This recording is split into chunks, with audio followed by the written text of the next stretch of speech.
আল্লাহ জানেন যে আপনারা বলবেন আল্লাহ সৃষ্টি করেছে। কেন জানেন আল্লাহ?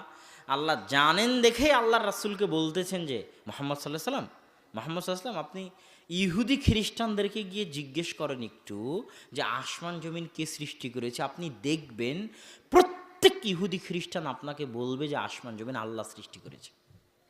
এটা আল্লাহর কথা কোরআনে, লা ইয়াকুলুন্নাল্লাহ, আল্লাহ বলছেন অবশ্যই নিশ্চয়ই প্রত্যেক ইহুদি প্রত্যেক খ্রিস্টান বলবে যে আসমান জমিন কে সৃষ্টি করেছে?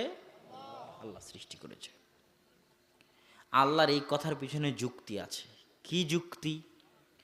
আবু জাহাল, যাকে আমরা কাফেরদের কি মনে করি? সর্দার মনে করি, সে আবু জাহাল বদরের যুদ্ধে আল্লাহর নিকটে দোয়া করতেছে, আল্লাহ আজকে বদরের যুদ্ধে আল্লাহ মানসুর আহদাল ফিআতাইন, বেশি হকের নিকট